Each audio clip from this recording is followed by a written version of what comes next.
और दूसरा हेडलाइन सभापति महोदया मैं पढ़ना चाहूंगा 31 मई 2024 का। RBI brings back home 100 tonnes of gold from United Kingdom. Narendra Modi ji के नेतृत्व में 1 लाख केजी सोना, 1 लाख केजी सोना बाहर से 2024 मई को हिंदुस्तान वापस आता है। यूपीए ने भारत मां के सोने को गिरवी रखा, हमारी मां के सोने को गिरवी रखा, और दूसरे लल्ला ने, हमारे नरेंद्र मोदी ने अपने मां को अलंकृत किया। ये होता है फर्क। धन्यवाद सभापति महोदया, आपने मुझे सप्लीमेंट्री डिमांड फॉर ग्रांट्स का समर्थन के लिए बोलने का मौका दिया।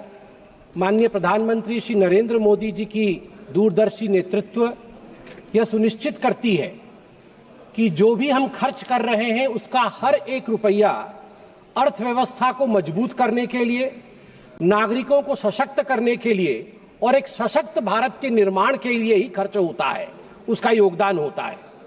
आज जो अतिरिक्त धनराशि मांगी गई है वह सिर्फ कागजों पर कुछ आंकड़ों का लेखा जोखा नहीं है, वो भविष्य के भारत के निर्माण का मानचित्र है।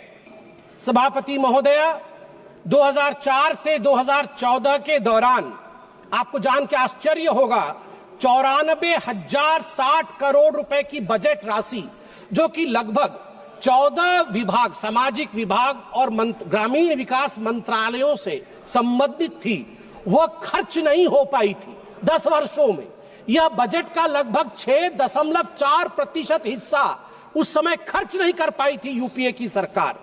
मैं कृषि क्षेत्र का उदाहरण एक देता हूं। 2013-14 में कृषि का बजट यूपीए के समय में 27,663 करोड़ था। अब वह 5 गुना बढ़ करके 1,37,756 करोड़ हुआ है। फर्टिलाइजर की जो उर्वरक की जो सब्सिडी है वह भी 5 गुना बढ़ा है। अभी हाल फिलहाल में बिहार के भागलपुर से 19वां प्रधानमंत्री किसान सम्मान निधि में लगभग 10 करोड़ किसानों के लिए 22,000 करोड़ रुपए प्रधानमंत्री जी ने रिलीज किया। मैं याद दिलाना चाहूंगा कि एक उस समय की कहानी थी जिस समय कर्ज माफी की बात कांग्रेस पार्टी करती थी। एक मंत्री थे, उनके ट्रेजरी बेंच में उस समय बैठते थे, मैं उनका नाम नहीं लूंगा, बहुत बड़े मंत्री थे। उन्होंने आईटी एग्जेम्पशन के लिए, इनकम टैक्स एग्जेम्पशन के लिए, मैं कृषक हूं और मैं कृषि से भी अर्न करता हूं, 7 करोड़ रुपए का गोभी गमले में उगाया था। गमले में 7 करोड़ रुपए की गोभी उगी थी। सोचिए कैसे 7 करोड़ रुपए की गोभी उग सकती है गमले में, ये मुझे नहीं पता है। अब मैं 2 छोटे छोटे विषय हैं मगर बहुत मन के अंदर कहीं ना कहीं एक इम्प्रिंट छोड़ेगा। मैं उदाहरण देता हूं। गौरव गोगोई जी बैठे हुए हैं। गौरव गोगोई जी ने आज गोल्ड मोनेटाइजेशन के ऊपर बात की। मैं 2 हेडलाइंस लेके आया हूं। पहला हेडलाइन है इंडियन एक्सप्रेस का मुंबई से जो छपा था जुलाई 8, 1991 का हेडलाइन है, और ये लिखा है शंकर अय्यर ने। हर कोई इसे सुने और पढ़े भी। Secret sale of gold by the Reserve Bank of India, 21,000 kg of metal airlifted to coded destination. एक समय था 1991 में राजीव गांधी ने और कांग्रेस पार्टी ने चंद्रशेखर जी की सरकार से हाथ खींच लिया था।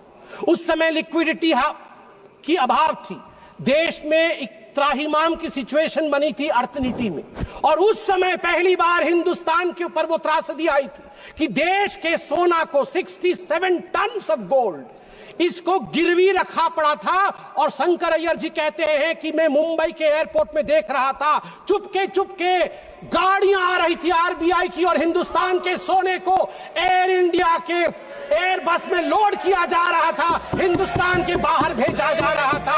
आप सोच के देख देखिए। और दूसरा हेडलाइन सभापति महोदया मैं पढ़ना चाहूंगा 31 मई 2024 का। RBI brings back home 100 tonnes of gold from United Kingdom. Narendra Modi ji के नेतृत्व में 1 लाख केजी सोना, 1 लाख केजी सोना बाहर से 2024 मई को हिंदुस्तान वापस आता है।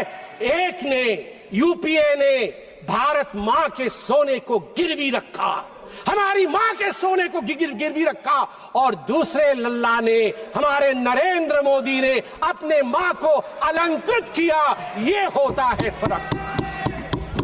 मैडम सभापति महोदया, मैं एक छोटा सा उदाहरण देके अपने विषय को समाप्ति की ओर ले जाऊंगा। मैं एक और उदाहरण देता हूं। पूरे इस सप्लीमेंट्री ग्रांट में power grid corporation of India limited PGCIL के लिए अधिक व्यय की मांग की गई है, मिनिस्ट्री ऑफ पावर के अंतर्गत आता है।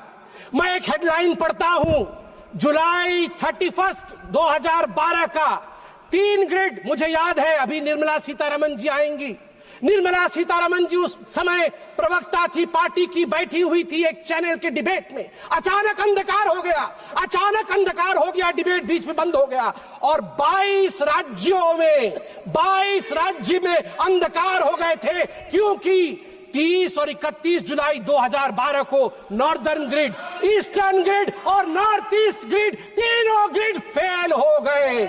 700 million people were plunged into darkness. 9% of the world population were plunged into darkness. TMC के लोग बैठे नहीं हैं। 200 मजदूर एक माइन के अंदर बंद हो गए। न जाने कितने लोगों ने जो वेंटिलेटर पे थे उनकी जान उनको गंवानी पड़ी थी। और आज दूसरा हेडलाइन में पढ़ता हूं टाइम्स ऑफ इंडिया का, जून 3, 2024, India has come a long way since 2012. Outage, world's largest, even 250 gigawatt isn't a problem for India now.